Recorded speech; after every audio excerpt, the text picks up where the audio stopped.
Hello there, guys, and welcome back to my channel for, unfortunately, only the first stream of this international break. I did plan to do one earlier, but that just about didn't happen. So anyway, here we are. First stream of the international break. As boring as it is, even though England are playing and Austria are playing and everyone's playing, we're here to talk about something very different. We're here to talk about a lot of interesting things, in my opinion. We're here to talk about Chelsea, but from a tactical standpoint, more so than we usually do. You know how usually we talk about lineups a little bit and how a game went and blah, blah, blah. But we're trying to take a bit more of a deep dive into the whole matter today, which is why we have your expert on. I mean, he has the word expert in his name. If he comes here with waffle, we're fuming.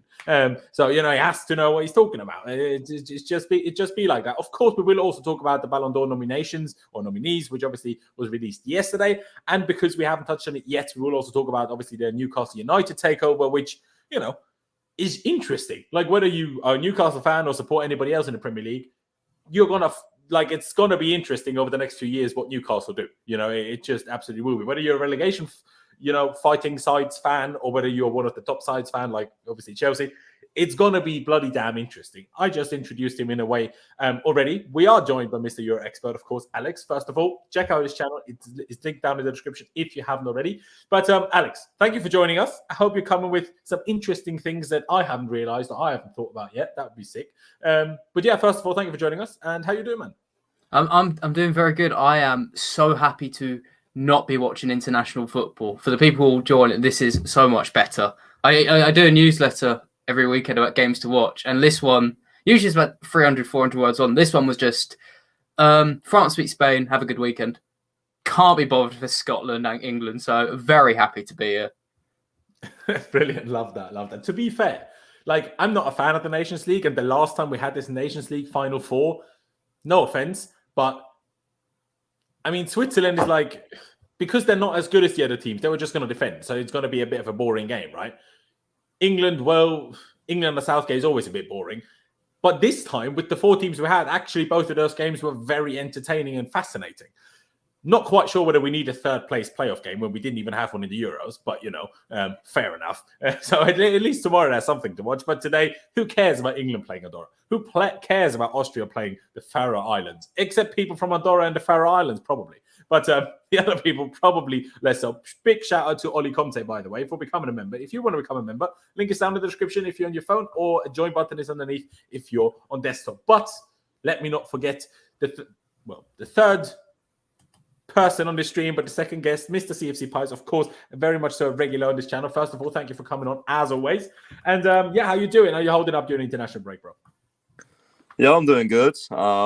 Not really caring about the international break, to be fair. I don't really care about England either when Mount and Chilwell and that are not playing. So, yeah, kind of really boring to watch on the Southgate. So, well, I mean, I think it's Andorra. I think Tammy Abraham's starting. I don't think the regulars will be playing, at least. Maybe Chilwell, but if he's playing, I might tune in. But yeah, I mean, England just never really play anyone exciting like Andorra. It's just standard, easy win, you know what I mean? So, yeah, international break's a bit boring for me. Although the Belgian game was very good the other night. I enjoyed watching that. It was very good. And yeah, that's the problem of being pot one. If your country's pot one, you only play lesser sides. So you never have an interesting game. Austria not being pot one, we're drawn against a team from pot one, which is an interesting game to play. Sure, we don't get battered by Denmark, but swings and roundabouts. It is what it is. It is what it is. Ladies and gentlemen, of course, if you're new here, please be sure to subscribe. That is always massively appreciated. Make sure you smash that like button because it really helps me out with the algorithm, and it doesn't cost you any money, barely cost you any time, as I always tell you, so might as well click that lovely like button. Alex, let's get into things. Obviously, the current situation is that Chelsea are top of the league, even though for 2 games, it really felt like the opposite when we got battered by City, and not battered by Juve, but we're just awful against Juve.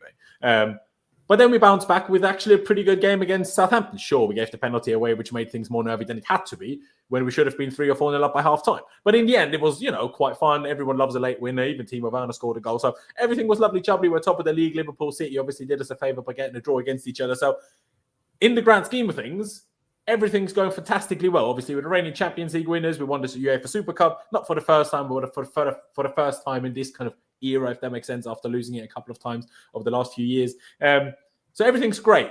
But in a way, when you look at how we've played in some of the games, you can see that not everything is great. Sure, the bigger picture is great, but there are still things that are a problem. And we need to discuss those while also discussing the positives, because, you know, it would be silly to say, oh, everything's awful now, even though we're top of the league, because clearly it is. And otherwise, we wouldn't be top of the league. Because if it's awful for us, what's the situation for the other clubs? So, Alex, you as a kind of neutral, if people don't know Alex, he used to be a Chelsea fan as a kid, but kind of grew out of it, of supporting one specific club, if I'm explaining this correctly. That's spot on. Exactly. And is more of a football fan overall, but obviously did take a fancy into, just stats and tactics and analysis and stuff. So this is why you're here today for the most part, and because we like you, obviously.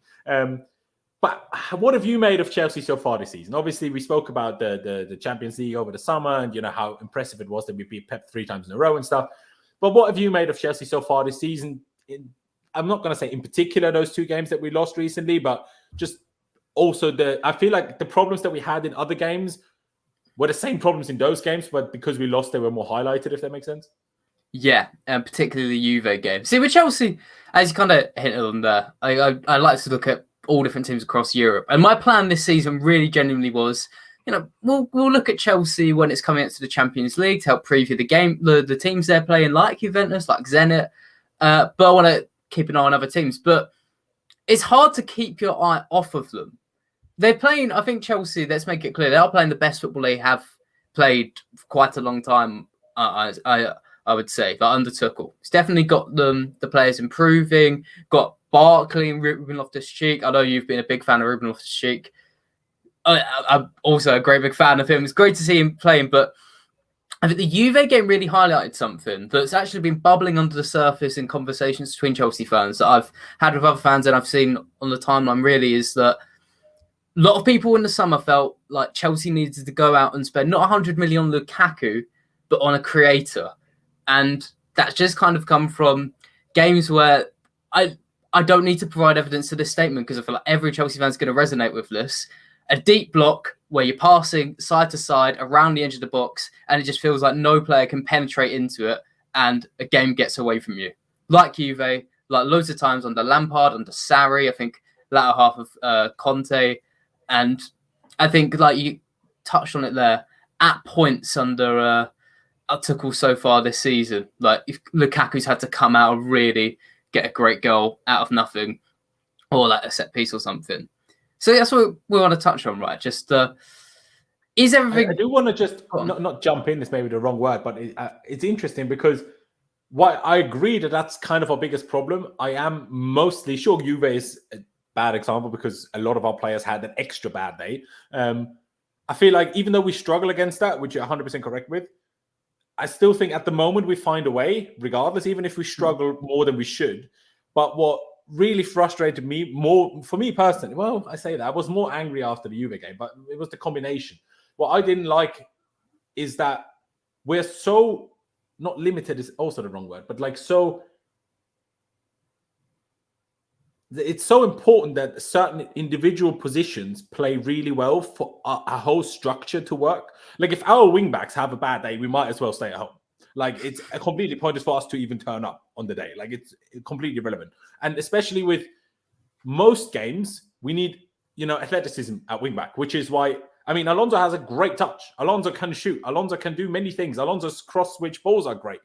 But the guy has zero athleticism. Do you know what I mean? You could put my Nan there and she'd probably be roughly as quick as him. So but then when you have that and you have the games where you need the athleticism and then he just doesn't provide any of it, it's just a problem. And then you saw it recently in a game where we need to press, like against City, and you don't have Mount, we're just screwed.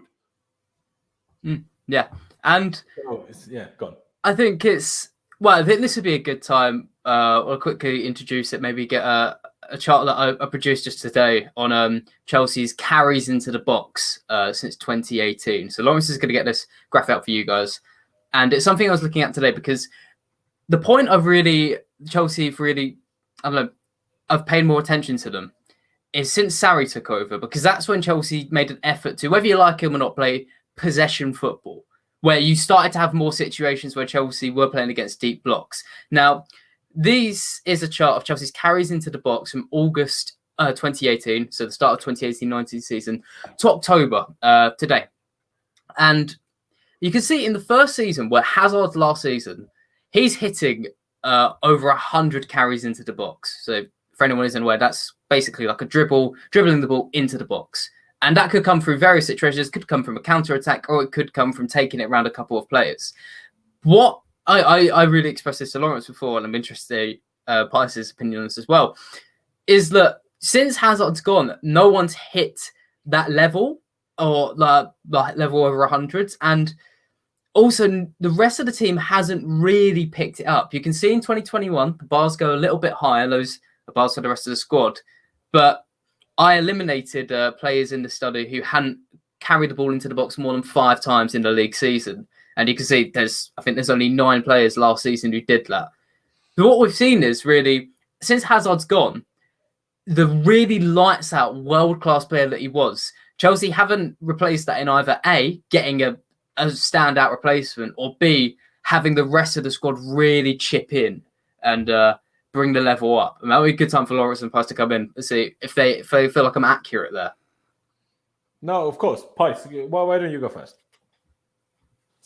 Yeah, I mean, it's completely right. I mean, Hazard was the guy that was literally central to our attack every single time we passed the ball to him. And he was one of the best dribblers that the Premier League's ever seen, maybe the best. He was just so progressive under Sarri as well. I think, although we kept a lot of possession, we was a pretty attacking team, and I still think we are under Tuchel. I just think the problem with Tuchel is, well, not necessarily Tuchel, our team under Tuchel is we don't have a dribbler. Like, apart from Pulisic or Hudson-Odoi, it's like no one really dribbles in our sort of forward spots. You've got the 2 wide spots. Those are the only 2 that do. And Hudson-Odoi barely even plays on the left, so we never get to see that, really. And Pulisic is always injured, like literally always. So, I mean, we get little glimpses of him, 3-4 games. Oh, my God, Pulisic is unreal. And then he gets a hamstring injury, So, Mount and Havertz aren't dribblers. Ziyech is definitely not a dribbler. That's the last thing he is. Werner's not a dribbler either.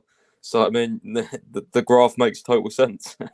We don't go into the box much. It's as simple as that. We really counter teams, or we try and find little passes in behind, or, I mean? We're not a very 1v1 team, We're just not very direct. Spots. Yeah, we're not. I think when we hit people on counters, like, we're very fast. We're very, not potent yet because our final ball's messed up. But I feel like we can be potent. But it's just in terms of the graphs, yeah, it makes total sense. It's actually quite shocking now. It's just really sort of 2019, 2020 season. It's kind of almost the same, but it's kind of... Yeah. But then this season, it's just, very, very, very small. But that's because Pulisic never plays and Hudson-Odoi never plays up front. So, I mean, and the rest of the other guys aren't dribblers, like I said. So it's not a surprise. No, it's not. I mean, I mean, Alex, you can tell me if you think that shouldn't really apply, but I do think there are a few caveats to this. Number one, we're only 7-8 match days in, and our run has been quite difficult. So after playing a few slightly lesser sides, those stats will probably go up a little bit. Number one. Number two, I do also think that last season, it would be interesting actually to see the split between how it was under Frank until he got sacked and on how it was under Tuchel after, because I think part of it is the formation as well, because we don't play real wingers. You are rarely in a position on the ball where you would just run into the box. The only players that would be in those positions are kind of the wing backs in a way, but they're also too far wide, if that makes sense. So it's kind of like that kind of area where you usually would go into the box from a kind of not winger role, but not fully by the byline, but also not too far inside. We don't really have that in our current formation. It would be interesting what Hazard's numbers were on this under Kante, when we played obviously a similar, at least formation, even though the whole game plan was very different. At least the formation, the positioning was somewhat similar. So that would be somewhat interesting as well. So I might get that up in the background, but just to get in there, because you mentioned a really interesting point about how did it differ between Frank Lampard and Tuchel. And that is something I want to link. So for anyone who's not quite feeling the flow yet, carries into the box. If someone's direct, like you guys have said, if you have a Hazard, that inevitably leads to chances being created. Now, last season, did a little thing about expected goals. So for anyone who doesn't know, expected goals is a measure of the quality of chance the team creates. For example, Werner last season, he had he had enough expected goals to score like 20 in the league, and he scored like 11 or something like that. Basically, it shows. Scored 6, bro. Yeah, no, it's just off the top of my head. The example is basically higher the total, the more likely you should be scoring, right? And in the Premier League, they have a thing for expected goals per shot. And basically, in layman's terms, that measures what's the quality of chance of your average shot.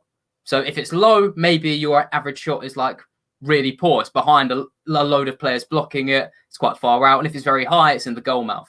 And under Lampard, I believe that was last season at 0.1 per shot.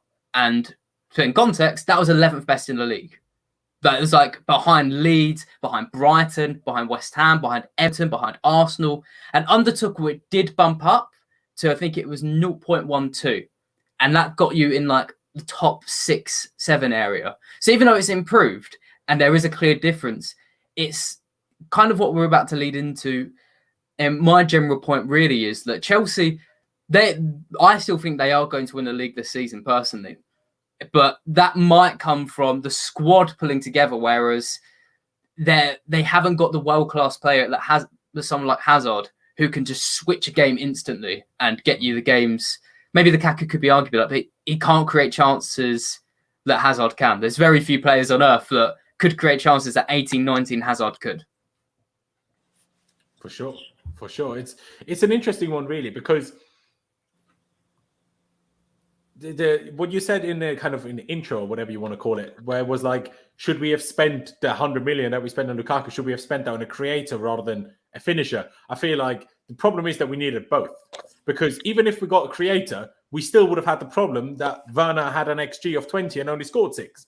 So if we had a creator, that's all well and good, but then we still wouldn't have had anyone that's like super clinical. So now the thing is, we had chances last season, clearly, otherwise Werner wouldn't have been able to have such a high XG that he didn't quite convert on. But the problem is, for me now, and we've discussed this a couple of times on the channel actually, that Lukaku being there now as this number 9 instead of Havertz makes us a lot more rigid and less fluid, which in my opinion was our biggest strength last season. And we need to find, and not a new biggest strength, but a new way to make Lukaku, his clinicalness, not only be useful for the moment he has chances, but not be deteriorating our chance creation, if that makes sense. Yeah, I hear that. And also, I was just getting it up now because Havertz is someone I wanted to mention there. Because on the 2021, the 21-22 thing, where he showed the carries, Havertz isn't on there. He's not contributed enough. And you can see I don't think he's on there. Oh no, sorry, he is. But if there's another chart we've got, I'll give Laurenz a bit of time to get up, about passes into the box, passes and crosses. And this season, Havertz, unless I've misread, but Havertz at least wasn't high on there, and I don't think he's on there at all. And I think Lukaku playing up front, like Laurenz has just mentioned him, it's taken away from Havertz's game. It's kind of leading to me, just as like this is my own opinion completely. I don't know what Havertz is now. Like Lukaku in the team, I'm not 100% sold on what he is. Yeah, so this is passes and crosses into the box. It's how it's changed. You can see Chelsea a bit better in this aspect. Even though Hazard was, again, it shows how elite he was in 2018-19. Chelsea are finding passes into the box and crosses. I think we know they're always making crosses. But it is that direct thing, really. They seem to be lacking. But yeah, just on my little point there, before you guys analyse this bit, Havertz, I'm not 100% sure what he is at the moment without Lukaku, because he's not passing or crossing into the box. He's only making a few carries. And if he's not going to be scoring a lot of goals or making a lot of assists, I'm worried for his confidence and how his form appreciates over the season. I completely agree. I'll put it to you, Pais, in just a second. For me, this is something like Pais. You were here when we were talking about this. This is. I can't remember whether you were there in the initial stream. I remember in the summer when we signed Lukaku, before we ever played with him, I was like, I'm not sure if, even talent-wise, Lukaku, Havertz, Mount is the best front three. I'm not sure if the combination of those three will work. And that's kind of less with Mount, because Mount seems to have found a way to work with Lukaku a bit better, which is why we missed him so sorely over the last few games, or until he came back, I suppose. But Havertz, exactly that problem. Havertz, I feel like Havertz looks a bit lost at the moment. He doesn't really know what he's meant to do, because the thing he's really good at, Lukaku is kind of in his way to do that. But he's not at the moment for some reason. I still don't understand why he doesn't carry the ball more and better, because he's great at dribbling. He's got pace, and he's, while not super hench, because of his height, he still has a little bit of a physical advantage over a lot of players, especially against fullbacks when he is in those out wide positions. But he doesn't seem to be able to make much use of that, which is super frustrating. And also, there was an interview by Chelsea today. It was clearly, done a few weeks ago. But still, he was like talking about how confident and how comfortable he feels in these roles at the moment, whether it's as a false 9/9 or as this 10. He feels super confident about that's his favorite position. I'm like, so why not playing it like it then? Because I completely agree. And I saw it just because obviously we spoke about Nations League. We touched on that earlier. How Belgium do things. When they set up, Lukaku often properly moves over to the right side and someone else is actually up front in the middle. And I've kind of been craving us doing that, putting Havertz up front in the middle, not like for the whole game and not when we're trying to punt the ball, because obviously then we need Lukaku's height and strength to hold it up every now and again. But in certain situations, putting Havertz there just to make him be more effective and Lukaku use his pace to not only use him as a target man, because, I mean, we've again spoken about this previously, Pys, and I know you didn't fully agree, but we're using, in my opinion, Lukaku using him too much like he's Giroud. He's so much more than Giroud is. So let him do more than Giroud did, and let him do more than Giroud does.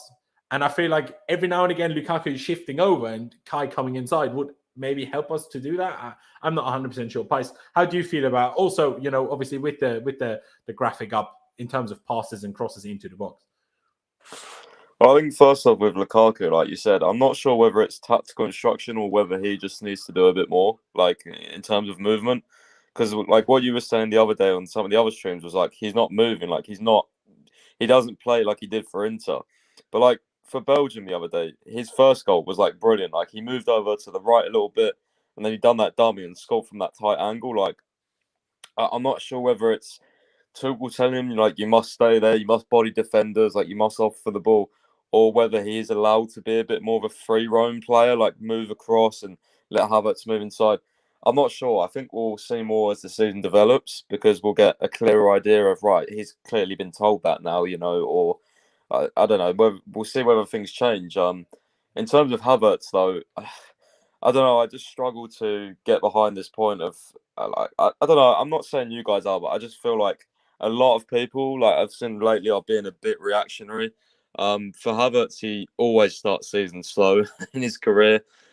He's still very young, so I'm not really surprised his form isn't great at the moment. But I believe immensely in this player. I think his movement's very good. I think over time his link up will improve with Lukaku. And I have to trust him when he says he likes his position. So clearly he's not unhappy, which is obviously something that can affect form. So it's clearly not that. I just think, it's a bit of confidence. He might need a goal or two. He might need a nice assist. I think we just have to remain patient. As fans, though, it's hard because when you want to win the league, we kind of have to be perfect every game because that's the standards Man City and Liverpool have set now. So it's very, very hard to not judge a player, kind of more harshly usually because we want to win the league. So you're noticing everything a player does. But with Havertz, it's notoriously a slow starter. Obviously, something he's got to improve on, of course, but he's still young. I'm sure in a few years' time, maybe in a couple of years' time, maybe next season, maybe he'll have a good season for the whole season, like Mount has with the consistency. But players dip and really find form at different points.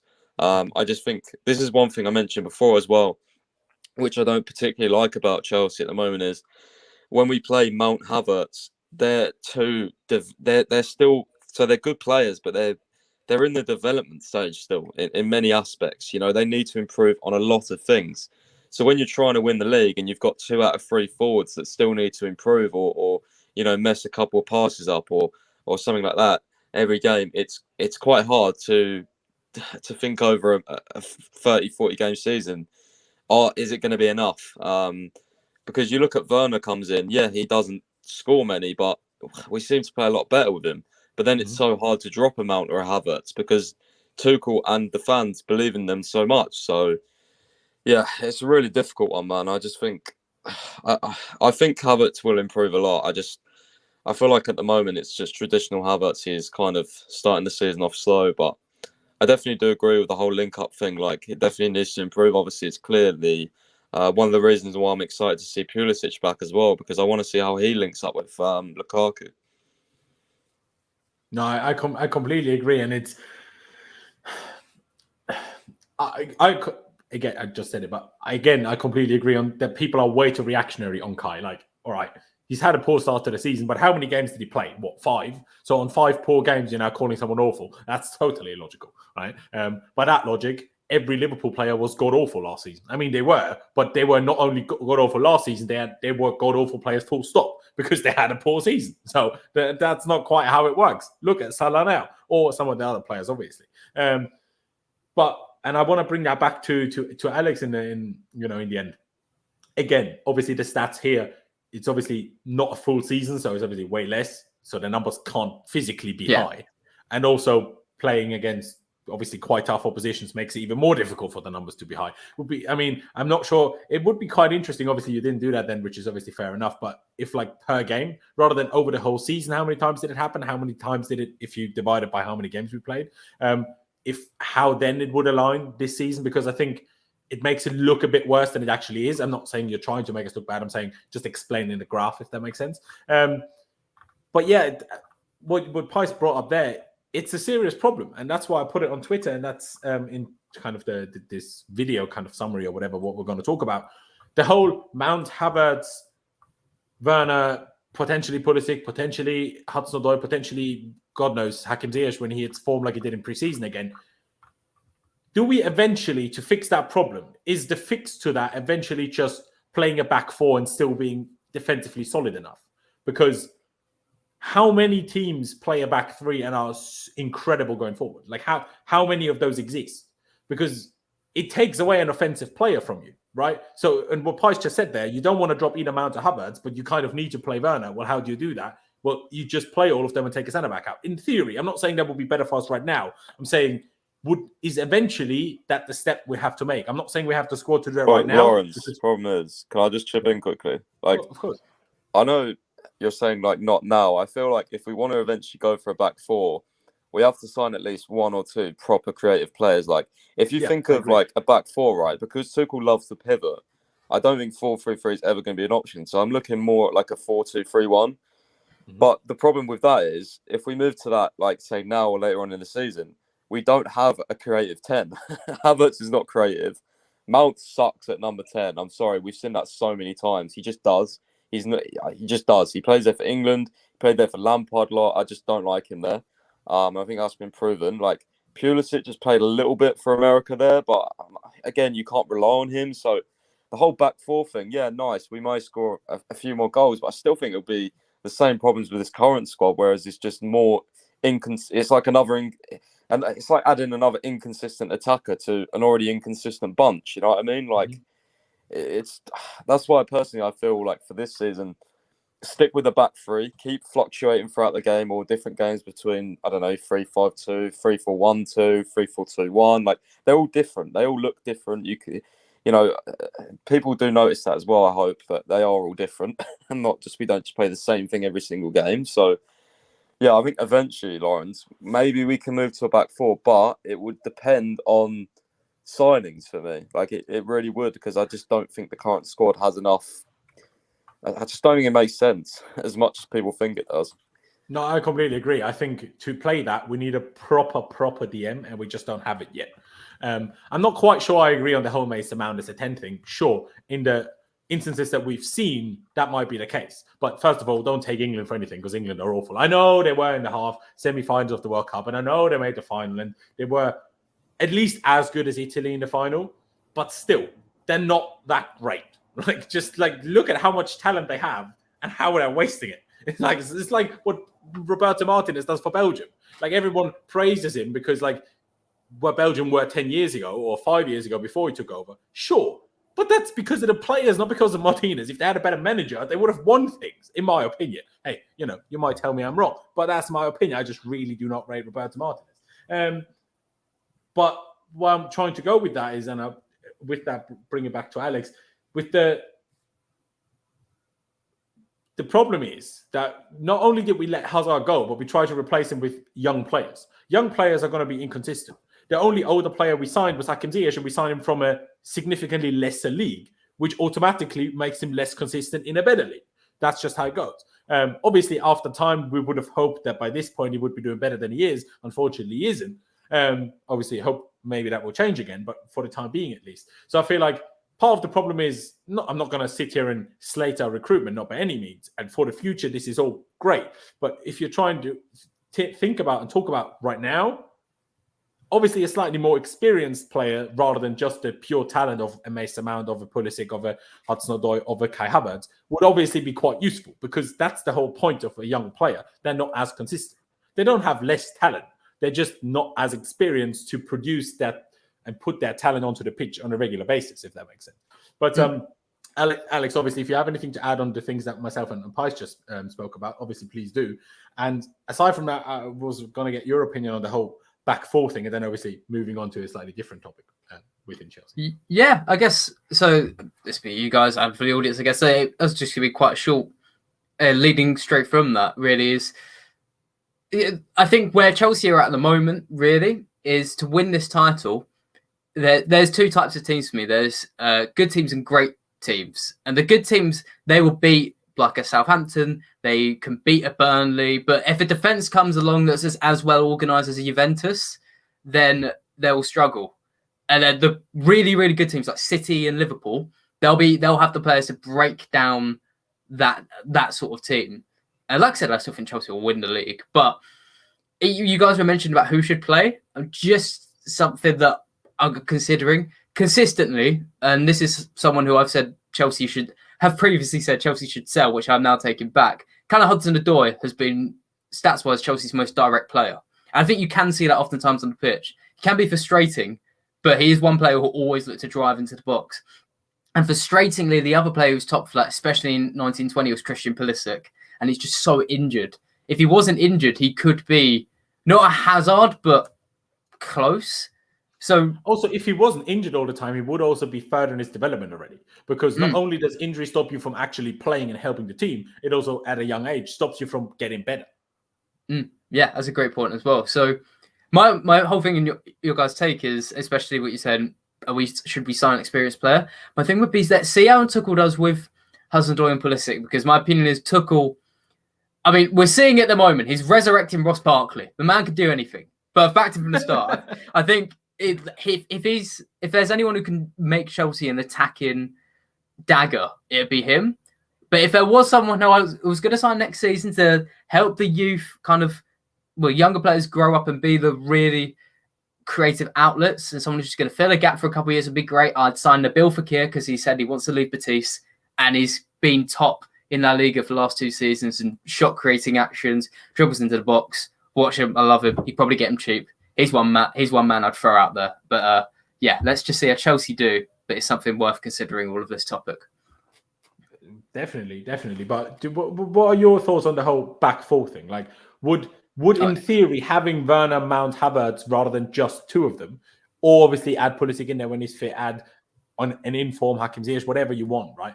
Would that obviously it will cost us in terms of being hit on the break, because we're not going to be as solid on that. We're generally not going to be probably quite as good defensively. And then we'd also have the problems which if our defenders play, because then we'd have way too many defenders if we didn't play a back three, if that makes sense. But just of the stats that we spoke about and to kind of the problems of breaking certain teams down, do you think that would help, or would that just be putting another body in the way? I'm not 100% convinced it's needed. Like, I think possibly it could help, but I think like if Tuchel thought that was the way forward, he would have done it, because at PSG he played, especially in 1920, exclusively played a 4-4-2, and that's his most recent experience of a system. I feel like he would have deployed that for Chelsea in the summer if he thought that was the way forward. And two, I don't know, I think with Chelsea's 3 at the back, it does morph a lot. Like Azpilicueta and Rudiger push up so high that they can help overload the box. I guess the way forward would be potentially this season with Chelsea, without having a player who's stepping up to be Eden Hazard, maybe trying to ask one of Azpilicueta or Rudiger to push even higher up in possession and make sort of runs that overload the box in defence. Because as weird as it can be to see Rudiger push forward. He's quite lethal. There's very few times I've seen him get on the ball and lose it. So I'm not saying he should get the ball and dribble straight into the box, but letting it more or less back free overload the opposition. Have you ever thought that if we had a left-footed centre-back, that we would play Rudiger as the right centre-back and he would be even better? Yeah, that's an interesting point, actually. I feel like a left-sided centre-back would make Chelsea's... I think that... It's weird to say that would solve nearly all the problems, but just having that sort of different passing angle and thing, and that natural ability to go up on the left, yeah, that's a good point. Because you'd have I'd actually keep Azpilicueta in that side, but you'd be effectively having two Azpilicuetas, like these hybrid right-back / centre-back roles. It's weird because obviously you might not know this, but when the first cup game we played under Thomas Tuchel was against Barnsley. We only scraped the 1-0 win. It was a lucky win. But that day, if I'm not mistaken, Pys, correct me if I'm wrong, but I'm pretty sure I'm right. Ben Chilwell played left centre-back in that game. And when he did that, or was it Emerson? One of them. I think Chilwell played it once and Emerson played it. I think it was Emerson, right? I'm pretty sure it was Emerson. It was that game, Emerson, but I feel like Chile played it in one game. Maybe I'm wrong, but I feel like he did once. When I saw that, I was like, because I remember thinking it about Chile, so I'm like, obviously, I know that Emerson has played it a number of times, but I was like, well, if we make Chile into that and then we just sign a different left wing back, that could work. Obviously, Chile at the moment doesn't have the defensive discipline as seen by the penalty he gave away the other week to probably be a centre back for now. But maybe that's something. Obviously, clearly, it's not the way that Tuchel is pushing it. Otherwise, he probably would have used that a little bit more. But I still think a left-sided centre back, like a left-footed left-sided centre-back would help us quite a lot, even though Rudiger's obviously doing an amazing job. Even going forward, he's probably our most effective. And even though Azpi has the assists, I feel like Azpi's more quiet about it. But Rudiger, when he does this thing, is kind of like, I don't know how to say it. He drags people towards him.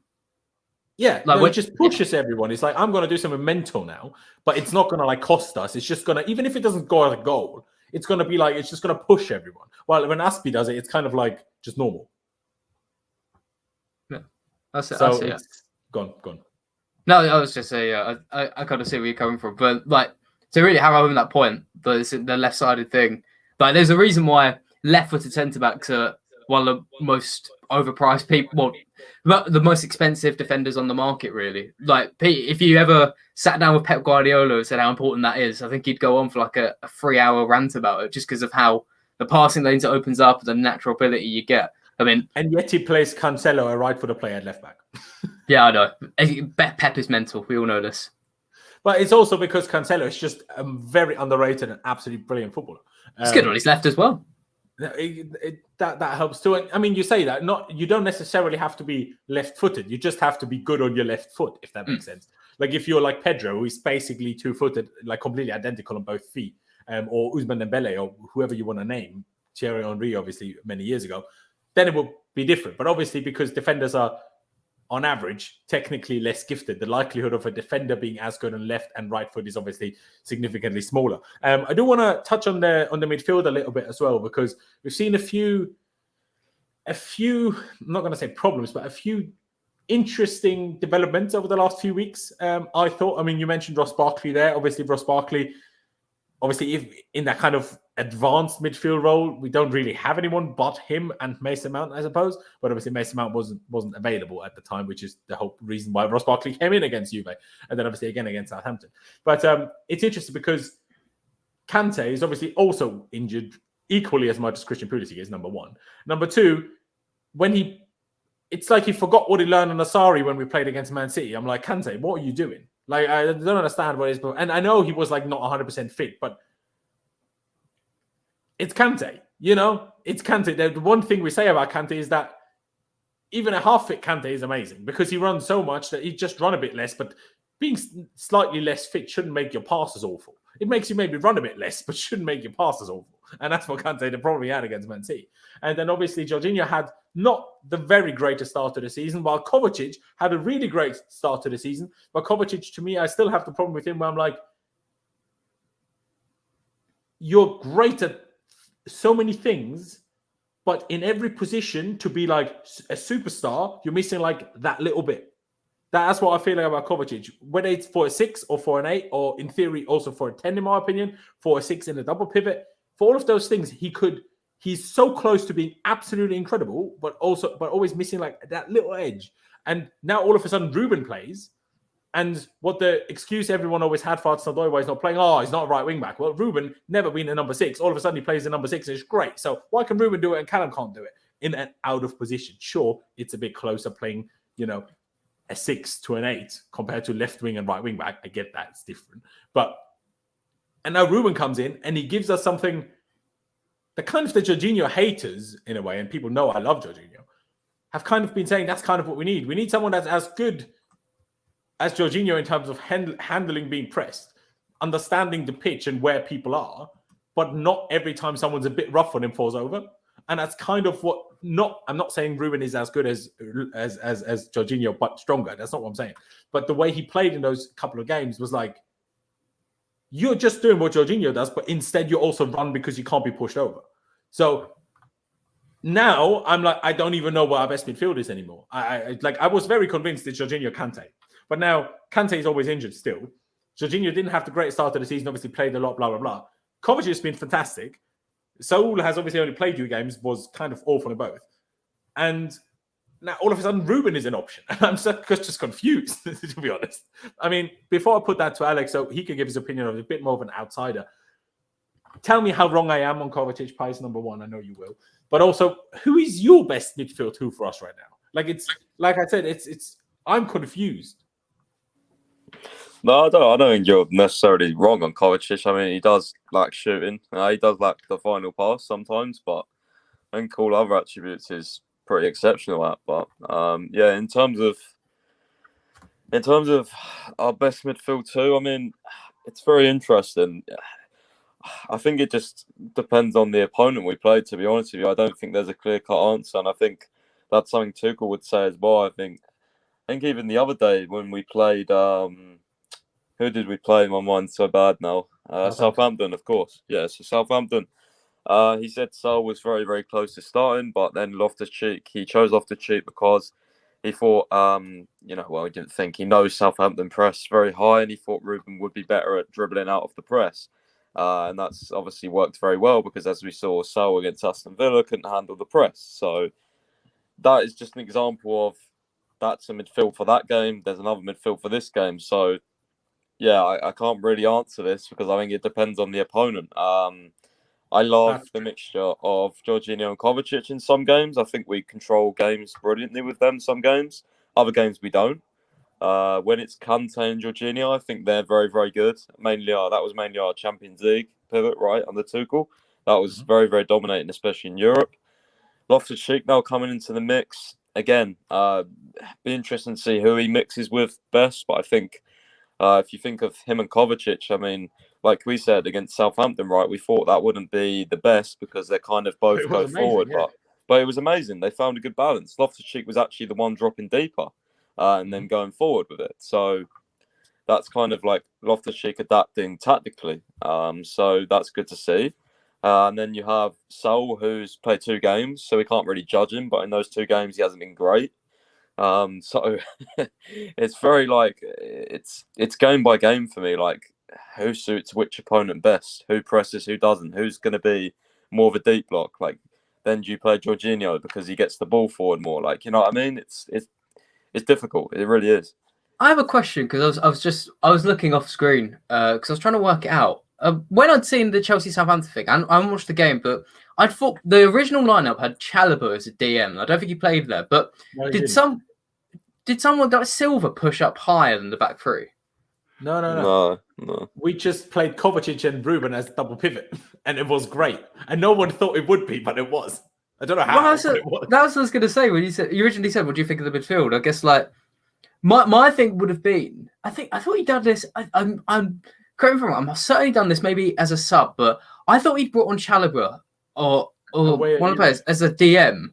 And it allowed the other 2 to push forward. So go on. Juventus. Away at Juventus, yeah. But it was for like 8 minutes. It was like literally nothing. He was just throwing the kitchen sink pretty much at that point. But I feel like that's got something in it because one of the main criticisms of Chelsea, something I don't necessarily agree with because I think you have enough attacking anyway. But when we talk about how to overload the box, the midfielders always have to kind of be reserved, right? Like Jorginho and Kovacic. Kovacic cannot leave Jorginho like on his own, like 30 yards away. Because if the other side counter attack, Jorginho's going to be like a deer in the headlights. And I like Jorginho, but that's what will happen. Playing like a 3-5-2, and like having someone to allowing the 2 6s to turn really into 8s, and if that is Kojic and Ruben Loftus-Cheek or even Mount or something, I feel like that has something in it where you're almost forming, you're letting your wing backs push forward. You're also allowing your 2 strikers to go forward, but then you're getting your midfielders up as well and maintaining protection. There's something. I feel like there's something in that, and that'll be my theory from the get-go against City. But there was 2 problems. City's press was unbelievable. We had a bad day, and the biggest problem was our wingbacks were Azpi and Alonso, which is when you play a 3-5-2, you don't want Azpi and Alonso as your wingbacks now, do you? You kind of want Chilwell. It was very defensive as well. Go on. It was just very defensive that day. I thought like we had no width, and mainly as because of the wing backs probably. The ball went out to the wing backs, and they just headed it inside, and City got the ball again. Like I felt like that was a hard day. Lukaku, but that's also because the balls to the wing backs were all awful. Don't play them to the head.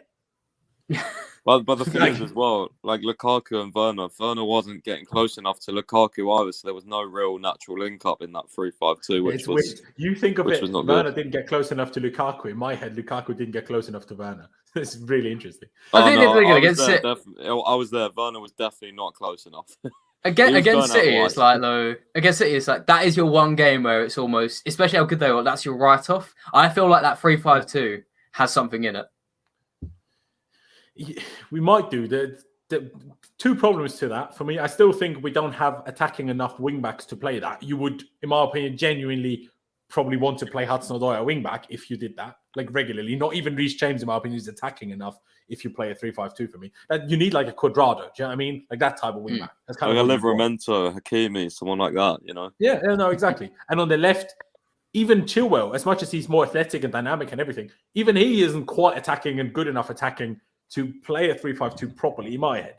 But one thing I do want to mention, because you haven't watched the Southampton game, it's maybe you didn't even realize this. Against Southampton, we did something for the first time under Thomas Tuchel, where we kind of played inverted wingbacks, where for once, the 2 players behind Lukaku weren't inside 10s. They were wingers.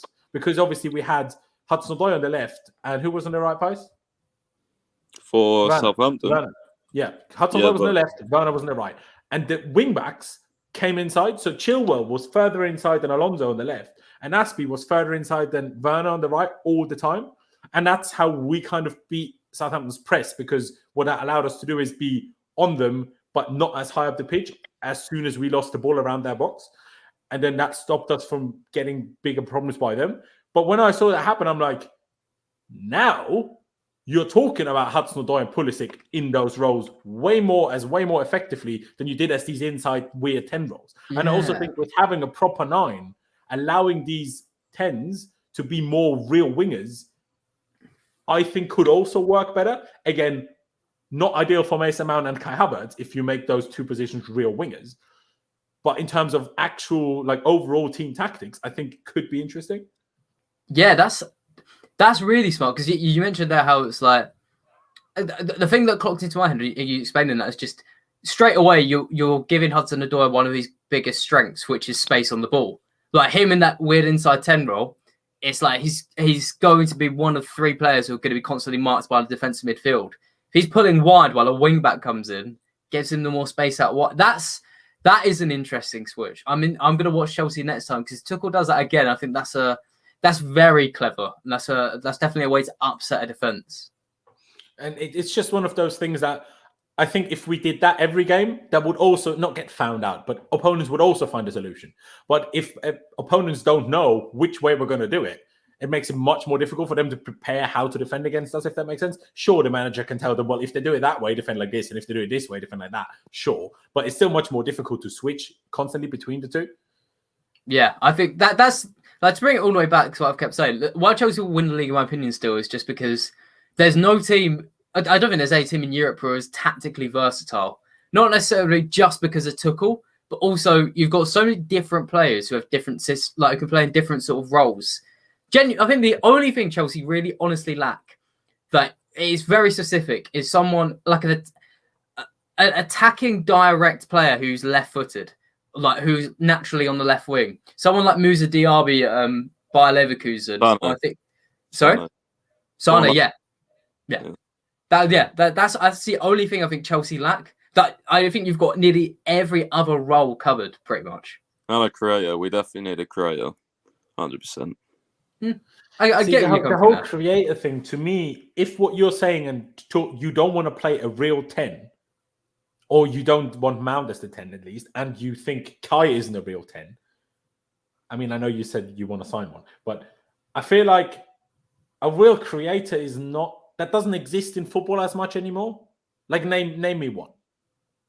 Or name me 5. Obviously, you'll be able to name one, but name me 5 of real creators. I can name some, but it's going to back your point up. All the players I can name are dying out. Coutinho, James Rodriguez, Isco. And where are they going? Isco's never played a game basically in the last 2 years. James Rodriguez went to Qatar, and Coutinho just can't even find a club, even though he's paid like what 300k a week. Like that's kind of what I'm getting at. And you look at Ozil. Ozil's career died off at he is a creator. His career died off at Arsenal, and then he went to Fenerbahce and isn't even doing good there. Like in terms of output, assists, goals, blah blah blah. So that as much as I agree with the sentiment of what Pi said there, I just don't think that's a thing anymore. That really like comes around so much. I'd answer it different in terms of I agree with Pi, because I mean what we've shown is Chelsea like creativity. They don't create as quality as chances as regularly as like City or Liverpool, which is like I said to you before the stream, Laurenz, is like that's not a stick to beat any club with. Like, oh my God, you're not as good as like the best teams in the world. Okay, but I feel like the creative depth, you can more easily feel that. Like different players can feel that on different days. Whereas the point I was getting at with Chelsea really is that you have so many different roles that if Chelsea were to play a back four, I'm pretty certain they could. If Chelsea wanted to do what you were saying, have inverted fullbacks and let the wingers pull wide, they could. If they want wing backs to just overlap like Alonso and Reece James, and then like have Ziyech and Havertz or Mount inside, they can do that too. If they want a speedy forward, and I know they can. If they want someone to drop deep, they have Havertz. They want someone all rounded, they have Lukaku. Like they've absolutely everything. No, I get that. Just quickly, Clutch. No, I know. That's my point, though. They don't want to have him. They're playing like Fatty over Coutinho. Exactly. Well, and even he's just back from a huge injury. Yeah. They're playing bloody Luke de Jong. Did you see that the other day? That man is the first man I've ever seen that's slower than Marcos Alonso. Maybe Jorginho is also slower than Marcos Alonso. David Klaasen's the slowest man I've ever seen. But Luke de Jong's up there. Maybe David Klaasen as well. Maybe I haven't noticed him being slow. But I saw that replay of a Luke de Jong chance the other day for Barca. I'm like, I've never... like. He looked like, you know, when you compare like a sports car and a lorry on the motorway, like that's what he looked like. He looked like a lorry. Poor Giroud as well, unfortunately. Sorry, say that again. Poor Giroud as well, unfortunately, he was never blessed with pace. But the thing is, Giroud. I don't know how I want to say this. With Giroud, you looked at him and you knew that. With De Jong, the way the ball was played, it's like the teammates thought he was quicker. Do you know what De Jong's like? This might be a bit of a nerdy reference. There's some people laugh at it. In the second Captain America film at the start, when Falcon's running and Steve Rogers just does laps over him, it's like Luke de Jong is Falcon and everyone else is Captain America just speeding past him. That's what Luke de Jong is. Maybe it is. CFC Steven saying here, update, Romelu Lukaku has left the camp this afternoon, Devil Time. Now, does that mean he's injured? Because if so, F off. If not, what does it mean then? Because I'm confused. One last thing that I want to put to first Pice and then to Alex. This took a bit longer than I realized. So me and Alex are going to quickly get through Ballon d'Or nominations and Newcastle after Pice needs to head off in a minute. My question is, Pice, do you think we press worse this season than we did last season because we have Lukaku? Probably, yes. But I think Werner's not been playing as much either. And I think he was one of the main reasons why we pressed so well. Mm-hmm. So, even someone like Chilwell as well, I think was a big factor. We've been playing Alonso a lot. So, yeah, I mean, it's not... I've seen these like people saying, "Oh, these are the graphs, blah blah blah," but come on, I'm not really I don't know how to explain it. I've not really noticed it as much like as everyone else is. I'm just for me personally, I'm just enjoying having another big striker at Chelsea because I think that's the profile that always seems to work with us. So I don't really care if he presses, not as much if we score goals, if he scores goals. So yeah. Yeah, no, I know what you mean with that. It's just I see him press because it's not like he doesn't try. That's not I'm not trying to have a go at Lukaku here. But sometimes when I see him press, I'm like, I'd like to get a whip out and just like a bit more, man. Like, get going, lad. Like, come on, sprint properly. You know, when I see Werner press, man goes off at that guy and just sprints at him like a mad dog, like Mason Mount does. While Kai Havertz and Lukaku, they still do it, but not with like anywhere near the same intensity as like Werner and Mount do it. Like, it's just different. And I'm like, come on, go on, like, do something. It's just, I don't know. Obviously, I'm not sure how much of Chelsea you've seen this season, Alex, but it would only really make sense that switching, in theory, a very mobile false nine like a Kai Havertz for a slightly more rigid big man like Lukaku that would overall probably deteriorate your attacking press a little bit. Potentially. I have an answer to this. It's because I've been recently doing work on Odds and Edouard at Crystal Palace and how he's changed their team. For anyone who's been watching them, one, you should, because they're actually really fun this season. Under Patrick Vieira, they're looking to press opposition, but they haven't got the quality to go as high as Chelsea because if they get caught out, they'll get countered. And Odds and Edouard, he's quite low in pressures per night, like Lukaku. I actually looked at it recently. It's weird you've said this. I think Lukaku's the lowest in Chelsea score for like pressures per 90. He's like, well, in the Premier League, it's very low compared to most strikers. About as much, a little more than Ronaldo, I think. But if you were to ask me, are Chelsea a worse team pressing man to man, like going straight out, charging at them with Lukaku? I'd say yes, but I haven't watched Lukaku this specifically for this aspect, but you can watch games, like rewatch games online. I might do this. So I encourage people to do it. Maybe have a look at when he's static, who's behind him. Because I was watching Edouard for Palace, and it very rarely actually went out and pressed people down, so his numbers were low. But what he did do really effectively was just his cover shadow, which is the area behind him that basically people can't pass through. He was just cutting it off completely for, it was Leicester, I believe. Leicester's midfield trying to get the ball out. He was just cutting it off completely. And maybe I'd have a look at what Lukaku's doing. Because maybe he's not going out to charge the centre-back, but maybe what his position is stopping the centre-back move the ball forward, and they eventually move it wide, and then the rest of Chelsea's team win the ball back. So it might be something, kind of a cop-out answer, but might be something to have a look at from a different perspective. It's a fair point, because I do think our press was much better against Southampton, and for once Werner played. Even though Mount wasn't there, but if there's one thing I will be critical of Kai Havertz, as much as I love him, the guy doesn't press enough, in my opinion, or not, doesn't press enough, but doesn't press hard enough. Like, come on, a bit like with Lukaku, like, go on. And Ziyech are all the same. And the one game he decided to press, he was so bad at it, he kept giving fouls away and gave 4 fouls away in the first 10 minutes against Juventus. I'm like, all right, pressing is all well and good, but it's pointless if you just foul them all the time. Like, then you might as well not have pressed in the first place, because that defeats the whole point of the whole idea. But Alex, is there anything else you want to add on Chelsea? Because otherwise, I was going to let Pys quickly give an opinion on the whole Ballon d'Or nominee thing. But he has just told me he needs to go. So, Pys, I appreciate you a lot for joining us. Myself and Alex will talk through a couple of more things. So stick around, ladies and gentlemen. But Pys, obviously, brilliant for coming on. Appreciate it a lot. Anything else you want to say, please do it. Yeah, thanks, guys. It's been a good discussion. I think Messi will win the Ballon d'Or, by the way. But I want to see Jorginho up there, just for propaganda reasons, and also he has been vital for Italy and Chelsea, so I think he does have a good chance, but I don't think he'll win it. But yeah, nice discussion. Thanks for the guys tuning in, and I'll see you next time. Take care, bro. Yeah, bro. Yeah. So, Alex, was there anything else you were kind of thinking about touching on in terms of Chelsea tactically? No, I think we've kind of covered it. I was secretly Googling the Ballon d'Or list to remind myself. But yeah, I think we've covered it pretty well. And just to hammer home the point, like Chelsea, they're a very, very good side, but they've got to somehow replace that sort of that directness that Hazard did in 18-19, that they still kind of we're yet to really see him replace and break down deep blocks. If they can do that, then they're up there as one of the best teams in the world. So you do firmly believe that if Hazard was in this system, the numbers would be the same.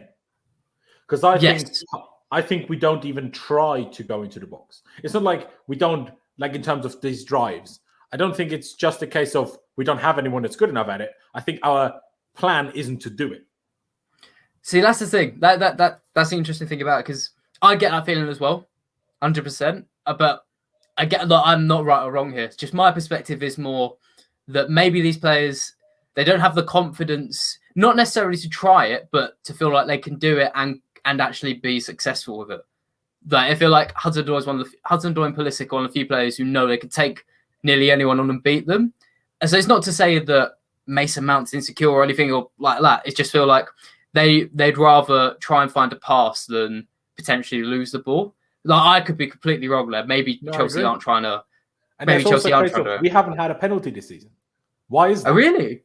Because we don't go into the box and get fouled. The only guy that does it for us is Pulisic and Werner. I said it again, maybe a little bit of an unnecessary dig at Werner, but I feel like with Werner, it's more like he runs and then he's so quick that the guy thinks he gets to the ball, but he doesn't. But Werner doesn't do anything special. While Pulisic is good at dribbling, goes past someone, a leg gets stuck in there and he trips over it. But yeah, so another problem in terms of breaking low blocks down, winning a pen is a big. That's as much as there you go. You can give the fact Chelsea haven't got a penalty last season. Last season, United, Rashford was one of the best players in the Premier League for carrying the ball into the box. And let's not forget how many penalties they won last season. I mean, half of them weren't penalties, but sure. Yeah, but that's a perfect example. But yeah, I feel like if you put Hazard into this system, he'd put up the same numbers. Maybe that's because of the person Hazard is. Like, you'll probably know more than me, but just reading into the stories about him, about how he, in training, he just he lazed around. Then the game day came and he just gets on the ball and he's like a superhuman. I feel like that's kind of the thing I'm talking about, where there's not many Hazards in the world, but someone with that talent you put into nearly any system and they'll produce those same numbers.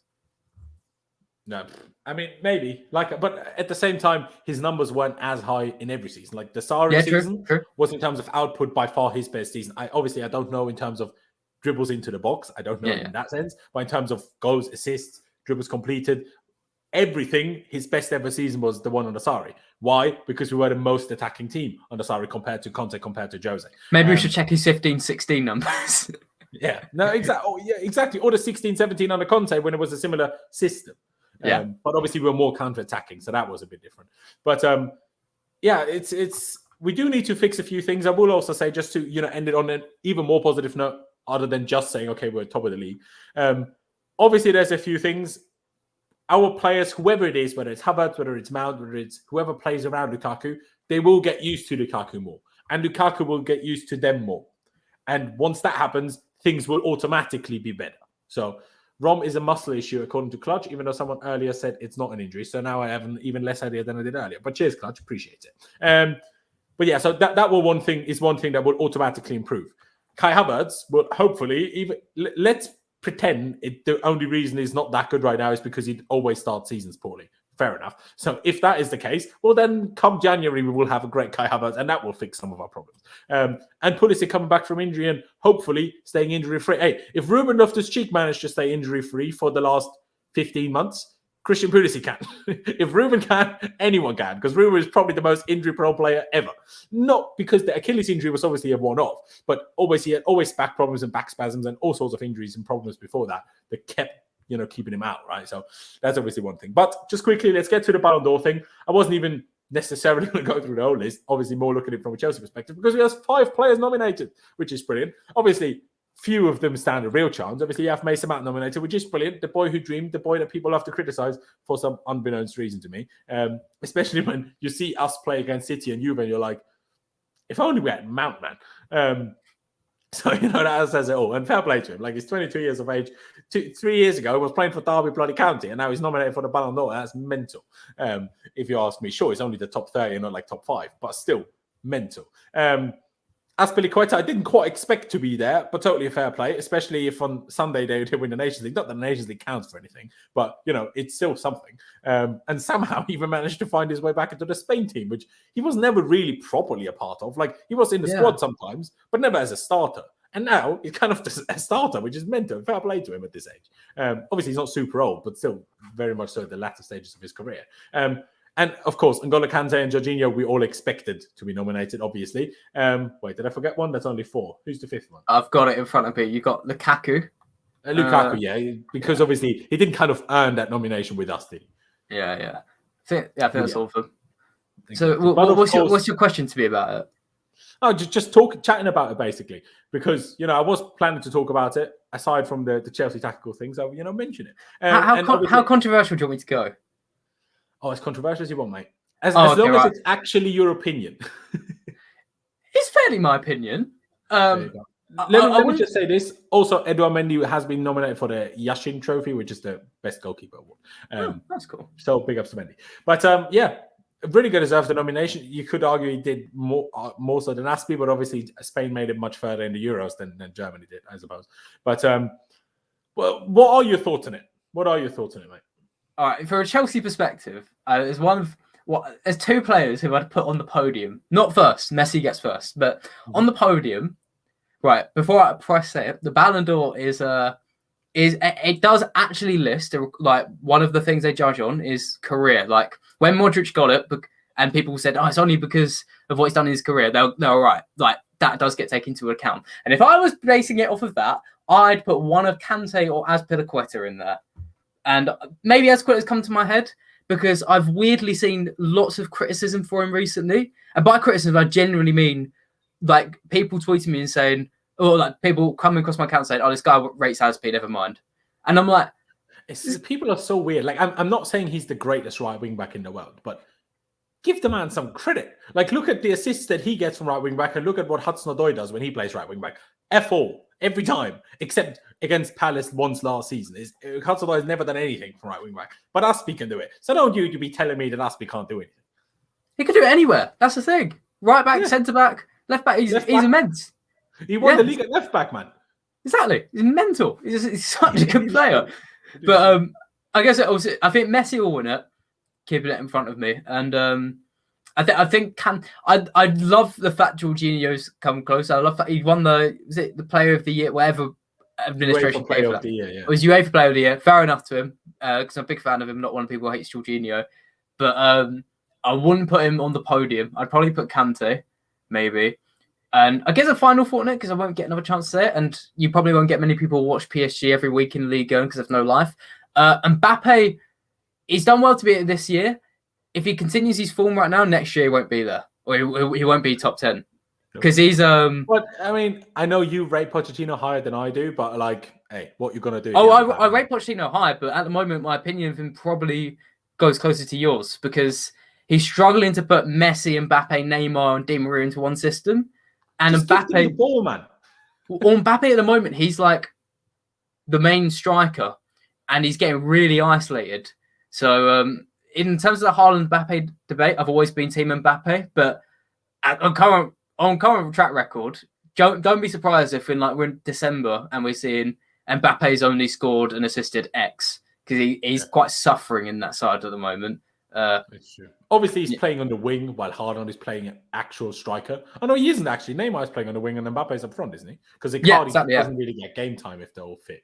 Well, so yeah, it is true. It is true. To be fair, Mbappe was quite good against Belgium, I thought. I didn't pay 1,000% attention to that game, but I thought it was quite decent. It's weird. I mean, I agree. See, I think, to be honest, I think the whole Ballon d'Or idea should be scrapped because it's the most stupid thing of all time. Like, what are we judging? Are we judging who's the best footballer? Because then once someone who's the best footballer is a professional, he should win it until he retires, like Messi. Messi is the best footballer since he became a professional until he will retire. That doesn't mean he always has the best year. But if we're awarding the best footballer, it should always be Messi. It shouldn't even be a question. The chat's actually made a good argument about Salah. I forgot about Salah. He deserves to be in this. Where was Liverpool? Yeah, okay. I guess Liverpool's in accept. That's fair. I feel like the last 2 months, yeah, but you don't win Ballon d'Or. If Liverpool had won something, I feel like Salah would be like top 5, top 10. Salah's top 10 for sure. Yeah. The Salah Hazard debate. I'm for the fans in the chat. Like they go dislike all my videos. I'm Team Hazard on that sort of side because I think Hazard's more talented. Most people with the brain are, mate. But in fairness, my argument always was there are things that Hazard can do with a ball that Salah can't. And after that goal against City, I was like, that was a very Hazard/Messi thing to do. So That was. But the difference is Salah did that once in the last 6 years. Yeah. It did it one other time against Watford, while Hazard did that most weeks. Not ending up in a goal, but the type of dribble. Yeah. So let's see how Salah does. Because on one hand, he hasn't done it before. But on the other hand, if Salah in like 3 years' time is doing that, while Hazard, let's be honest, probably in the MLS, then if that, then that debate might become very hotly interesting. Definitely, it's the whole Salah Hazard debate is very interesting because I've seen Liverpool players being interviewed that even Liverpool players say Salah doesn't even have a good left foot. Like, some people tell me, "Oh, Salah's left foot is as good as Messi's." I'm like, bro, Liverpool players said Shaqiri's left foot is better than Salah's. So how are you telling me Salah's left foot is as good as Messi's? That's the most illogical thing I've ever had in my life. Like, surely the Liverpool players would know, the team everyday training and what they play with him, right? So that's completely logical to me. But I do quickly want to touch on something that I saw in the chat a few times, the whole Lewandowski thing. Did we get the Champions League awarded in 2010 just because we were robbed in 2009? No. So Lewandowski is obviously very unfortunate that it wasn't handed out last year because of obviously the Rona, but it's just unlucky. Like, you don't get it this year just because you didn't get it. Like, that's not how it works. Like, Bayern Munich, even though they were great and, dominated the league, and I know he broke the Bundesliga goal scorer record, but since Timo Werner came to the Premier League, we know that means nothing. So, and what? I don't care if he scores 41 goals. It's the Bundesliga. It's Bundesliga tax. No one understands defending there. It's weird. To back you up on that before people come at you, Bundesliga tax is a real thing. Because I literally did the maths into it. And if a player comes from the Bundesliga... now is another example. Yeah, if a player comes from the Bundesliga to the Premier League, you can expect them to concede, I think it's like on average 2 goals less than they would have in Germany. So Bundesliga tax is a genuine thing. So you're right on that. There you go. And I still think Haaland, wherever he ends up going next year, will be brilliant. But also Haaland's goal output won't be as stupendous as it is in the Bundesliga.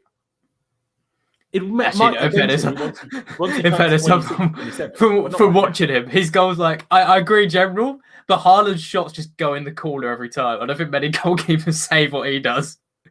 No, but he wouldn't be in the space to shoot in the first place. Yeah, maybe. Like that ridiculous kind of jumping volley, trying to look like the Air Jordan's logo goal that he scored. That would never happen in the Premier League. When do you ever see in the Premier League an over-the-top ball like that be played? You see it happen. It's just that whenever a team does, like, if he's perfect in Germany because every team presses, so counter-attacks always happen. Whereas in the Premier League, you'll come like. I'm not saying Haaland wouldn't score against him, but I'd love to see what he does against a team like Burnley, who will have absolutely no effort to try and... They'll play for the draw, and they'll put 2 men on Haaland. I'd love to see how he switches his game up for that, because Dortmund is just like... He's always getting space to run into. He is. And I'm not necessarily saying that as a... Bundesliga tax, obviously, it sounds like a bad thing, but it makes the league fun to watch. If you're looking for entertainment, the Bundesliga is up there. It might not be as quality as good as the Premier League, but in terms of entertainment, if you watch some of the games in the Premier League, you're like, oh, what's going on here? Do you know what I mean? In the Bundesliga, it doesn't really happen because everything just kicks off all the time because there's just random mistakes and crazy counterattacks. It's just mental all the time. But yeah, no, I agree. See, I know you said that they do take the career into account, but to me, that's silly. I think, what's the logic in that? Because it's why the award should be scrapped. Ever win his first one? Yeah, the award should be scrapped as well. I'm with you on that. The biggest thing for me is, why on earth is this thing awarded in November, December, January? That makes no sense. How are you basing a footballing award over the end of one season and the start of the next? That makes no sense. The interesting thing to me as well is because it's voted by the players, isn't it? I'm for managers as well. So it's like captains of national teams, the managers of national teams, and specific journalists. So it's like some of the most likable players will always win, pretty much. Yeah, basically. But you say likable, and not everyone knows each other, I suppose. But yeah, there's a reason why Messi, who's Argentinian, always votes for either another Argentinian or whoever played with him at Barcelona. Even if he clearly didn't believe that, He just has to vote for his teammates because otherwise they'd be slapping him around the face the next day. Do you know what I mean? Like, this is just how it is. But yeah, just quickly, I do want to touch on the whole Newcastle thing. Obviously, if you have anything else to add on the Ballon d'Or, do. But I don't think so. There's much more else to add. Newcastle takeover. Very interesting. Very interesting. I think now I'm not going to sit here and debate all the human rights issues. I'm not qualified to judge those things. I've also not done enough research. It's not my club that's being bought. I'm not doing the research here of why are they bad? Are they bad? How bad are they? Not my problem in a way. But their money is obviously stupendous. Now, obviously, I didn't like the whole list. Oh, look how much more money they have than Abramovich or than City or than PSG. Well, it's not quite how it works, is it? Because it's obviously a consortium and they have like a combined kind of wealth. They're not going to put every penny of those 300 odd or 400 something billion. Like that would make them, if it was an individual, they would be the richest person in the world by about 200 billion. Do you know what I mean? Like Elon Musk is, I still think the richest man. Maybe it's Jeff Bezos, one of them two anyway. And they have 200 something billion. And these people have 300, 400 something billion. So clearly you can't just say, oh, they're so much richer than City and PSG, But anyway, what do you make of it? What do you make of Newcastle being bought? I'm sure we'll talk about the playing bit as well, but kind of like touched on it. I think what it's been really is embarrassing for lots of people from lots of different groups. This is my opinion on it, really. You either say what you just said and said, I haven't done the research into the human rights and things, so I'm not going to comment on it. Or you say, or if you have, you say, I'm not too happy about it. I understand why Newcastle fans happy over it, but personally, I'm just not. For me, I say it's kind of made the grey area in football larger. I'm not sitting here pretending that all money in football comes from a great place, but it just kind of means it does expand the area of what's acceptable. And what I'm talking about is embarrassing in terms of the things coming out now, how the Premier League clubs are angry that it's gone through. And it's angry because they've seen the amount of money they have. It's they could give a shit about who the owners are. They've just seen, hang on, this club's got rich. I don't like that, so we're going to try and block it. And then you have the people coming in saying, oh, Newcastle fans should be going out and protesting. And it's they don't control who buys their club. It's just lots of... I feel like it's been used as well for lots of likes on Twitter. So it's just it's an interesting topic. I think it's now getting into the time where it's we can talk about what they might do as a club. But my thoughts on it really were on day one. I'm I'm not going to sit here and talk about who might become managers. Antonio Conte coming in. It was what made me laugh really. The final point is just what made me laugh really is on one account, it will go unnamed. Quite a big account that said, if you're supporting this takeover, you're morally corrupt. And the next tweet was, so who do you think Newcastle will sign? I'm for God's sake. What are you doing? Yeah, I completely agree. I agree in the sense of, I find it weird when people have a problem with it unless they had a problem with when it happened to City. But not for how annoying, now we have another rival. Yeah. But in a way of the correctness and the rightfulness of these things happening. If you didn't have a go at City for it, don't have a go at Newcastle for it. There's no or PSG I just had a go. I mean, they're not in the Premier League, so I let people a bit more for that. But yeah, I was just gonna say I've had a go at it. I'll be clear, PSG, I watch them, but I'll never buy anything from them because for people who don't know, Qatar hosting the World Cup, that has, but I explain it better. PSG being bought by Qatar. That was so they could bribe their World Cup official, Michel Platini. That was so they could bribe him to vote for Qatar to host the World Cup. That's the only reason PSG bought. So that deal was arguably as dirty as City. So football has been 100%. Morally bankrupt for a long time. Just the Newcastle thing, I guess, was maybe not a new level, but even more transparent. So I was just oh, great, lovely. More transparent for sure. It's for me, it's just if you thought something like this was never going to happen, you were just very naive. Why? Yes. What logic is there in Chelsea were bought, City were bought, and let's not pretend that we're the only ones. I mean, everyone loves the Leicester owner, but essentially it's not that different. It's just a very rich man that owns a football club. It's just the same thing, right? Or Wolves with Jorge Mendes like siphoning money off every player he brings to that club because he's the agent of them and also owns it pretty much. Exactly that. Or like, I don't know. I mean, sure, the Glazers are different, but people just pretend that, if they're American, they're less bad. Not quite how it works, lad. But, like, the fact we could go all day about bad owners in football kind of shows like it's not like anything new, but obviously it's like a slightly new level. Yeah, exactly. I mean, what MCIG said here would be quite funny if they got relegated. That would be quite funny. Well, here's my thing. Like, bring it football perspective. Everyone's like, this is why I don't get about the Premier League clubs. Like, I get they have loads of money, but it's 2 years ago that Aston Villa got promoted, spent 110 million and spent 15 million on Wesley.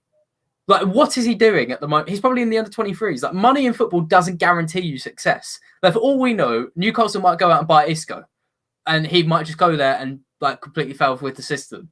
Like, money doesn't guarantee everything. Obviously, it increases the likelihood they'll get things right. But I'm not saying I don't expect Newcastle as well to challenge for anything big for like 5 to 6, 7 years. Because when City got taken over and when Chelsea got taken over, especially, what you've probably said a million times to people who take the piss out of Chelsea having no history is that the only reason Abramovich took you over was because you got top 4, right? It was like the fact that you're already a succeeding club. Newcastle currently in relegation zone. So if Newcastle were to say, I don't know, they were to go to, let's say, Karim Adeyemi, the Salzburg striker, you might know of him, who's like lighting up Europe, right? They'll go to him and say, we're going to pay you 100k a week. You're going to come to Newcastle. We've got this project going. He'll go, well, hang on a second. Like, you're in the relegation zone. Like, how do I know this will actually pick up? What if I go here and ruin my career? And if like a team like, I don't know, Leicester come in and say, we're offering you a bit less, but you get to become a part of our project, I think Adeyemi goes to there. So there's a lot of steps for Newcastle to take. They can't just skyrocket to being in Manchester City. They've got to play it properly. I think they've got good people in charge in terms of Amanda Stavely. I quite like her, looking into a story and backstory. So I do think they will make those steps, but it's not guaranteed. Like, they could, even if Simon Jordan does tend to make great takes, I wouldn't be wholly surprised if they still got relegated this season. No, like, I mean, obviously, if they get a different manager, depending on who the manager is, that will make them more likely to stay up. I'm not saying Steve Bruce is awful, but he's clearly not great. So that you could clearly do a bit more with that squad than he's getting out of it, at least in my opinion, right? Now, two things. Number one, exactly what you said, in terms of they can't just buy, like, the whole Newcastle will get Mbappe, like Abby just said. They won't. Like, no. That's not how it works. You don't spend all of your life as a human trying to become a footballer just to, from one day to another, completely ignore that you wanted to be successful just to go for money. Sure, James Rodriguez is in that situation now, but James Rodriguez is in that situation because he didn't properly make it at Real Madrid. He didn't make it at Bayern Munich, and he went back to Real Madrid, didn't make it again, went to Everton, got a manager that wanted him to run a bit more, and he was out. Do you know what I mean? That's not Mbappe. Like, it's completely different. The likes of players I could see Newcastle sign over the next couple of years are like an Icardi, maybe a Dzeko. Do you know, these types of players. A bit like, Man City did initially. And one or two, like, youngsters that... And then once they have these like older, like ex-stars kind of thing, and a few young promising players, then they will be able to get like these almost world-class players. And then over years, they become a great team. And they will. But one thing, I'll ask you, maybe you knew, but I didn't realize this until yesterday. Did you know that FFP only applies for clubs that play in Europe? No, I did not. So Newcastle will only be affected by FFP once they qualify for the Conference League, Europa League, Champions League. Until then, only the Premier League financial stipulations apply to them. FFP is completely not relevant to them. I wonder what the Premier League's ones are. But even then... A lot more lax, apparently, but I don't know the specifics. Even then, you're in Austria, right? Yeah. You might be able to... Like, I said a few clubs there. Like, I've mentioned QPR, Aston Villa, who handled money. Much better example, a team that's spent money every year and is still, like... aspire to mediocrity. Hertha Berlin in Germany. Like, they've been, like, I think they've circumvented basically Bundesliga rules. They've spent like 100 million nearly every year. And I was reading about it recently, and it's just, they continuously fail. Like, and they continuously get close to your relegation zone. Like, Newcastle could still be that. I think you summed it up lovely there with the players that could maybe get Icardi and Dzeko. The players that will go to Newcastle now, it's going to sound like I'm hating this club, but I'm not. the players that will go to Newcastle right now are ones who are either A, really truly like have some sort of connection to Newcastle, or B, are putting money ahead of their career. And that will most likely be players who've already had a career, like an Icardi, like a Dzeko.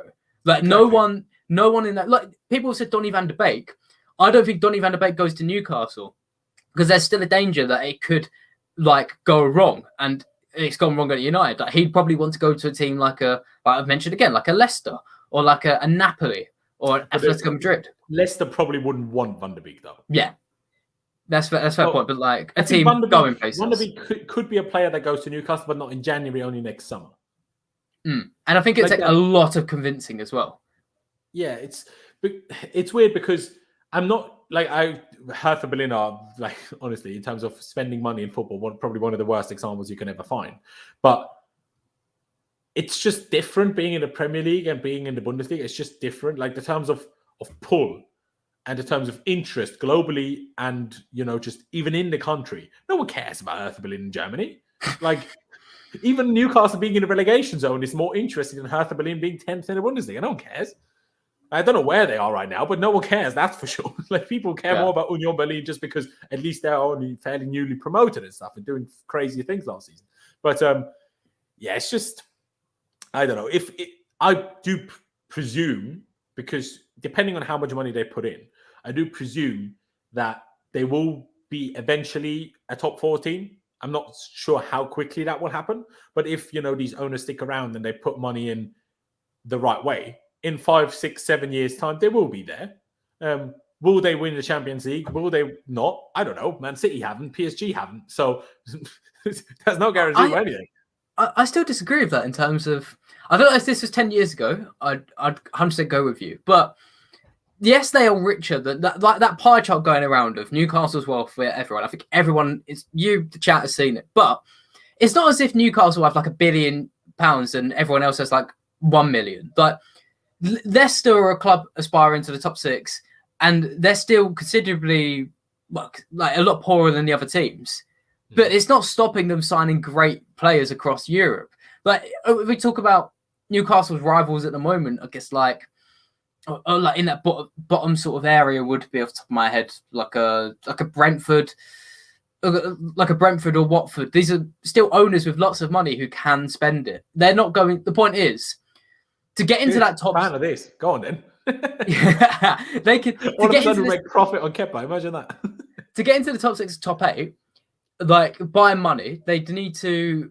I don't know, like, if it was 10 years ago, they'd need to outspend, like, Arsenal, Tottenham, other clubs, etc. But, I don't know, it's not as if Newcastle could come in, let's say... this is a good example. Let's say Jonathan David at Lille, right? Really exciting striker. He's top scorer of the club at the moment. Looks like he's going to head off next year. He's 22. He'll be a striker that lots of clubs want.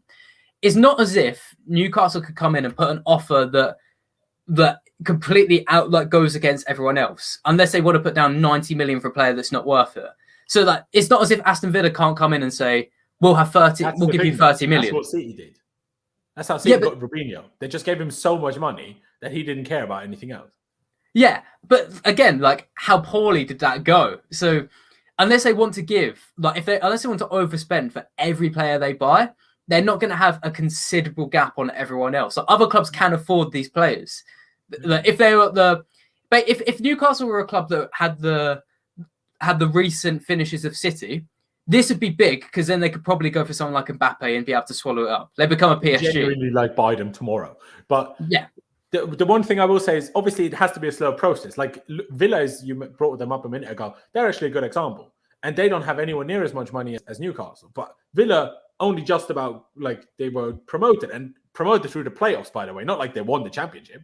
Promoted through the playoffs. And look at the squad investment they've made. And sure, they who knows how the season will go. But at the start of the season, they're looking good. Do you know what I mean? Like, they're a good team. And, Dean Smith... I have certainly didn't realize he was, or didn't think he was as good as he at the moment seems to be. And that's even with losing Jack Grealish. Do you know what I mean? So I think fair play to them. I think over a slow period, getting, like I said, an Icardi and then a few of these like Van der Beek type level players, they can get those if they don't get relegated. But and then the season after, they will finish like 9th. So that will allow them to get a few better players. And then they will finish like 7th. And then they will get a few better players. And then they will they will be like where Leicester are if they have a good enough manager. And then they can challenge signings against us. But with that, you actually touched on the name there that there's going to be another big point on it really is that would happen if they don't have a Jack Grealish, where a player goes to the team, does well, and doesn't want to stay there the entire time. Like even Leicester, they've lost Harry Maguire and Ben Chilwell in recent years. Even though they knew Leicester were going places, if an offer comes in from Mahrez is not that long ago. Yeah, exactly. Even though they know the club's going places, if an offer comes in from United, Chelsea, Liverpool, City, it's still really hard to turn down, no matter where Newcastle are finishing. Yeah, no, exactly that. I mean, like I said, for me, it's like, first of all, let's not get all, because people almost seem scared that Newcastle have all this money now. Like you just mentioned there with the Premier League clubs that now are like against it or whatever, and like angry and furious, whatever. I'm like, well, first of all, there's been many, many football clubs that have had rich owners and that just haven't done anything with it. Mike Ashley, while not as rich as these people, is still very rich. And look at what he did with Newcastle. There's no guarantee that they do it the right way. And just quickly, I do want to mention it. I know you don't want to, don't necessarily even need you to comment on it if you want to, of course. Obviously, apparently Lampard is linked to the Newcastle job. For me, Lampard needs to stay well clear of that right now. Like for me, because it's like Ranieri for Chelsea. You don't want to be the guy before the success comes because no one remembers the guy before the success. And that's what Lampard would be. Even if he does a good job and gets them into those Europa League spots in the next 2 years. But eventually, he's good, but he's not that good, that he will make no mistakes and nothing will go perfect. And then it also, what it all depends on is, do these owners understand football? Or do they think they're going to win the Premier League next season? Because that's going to be a big question.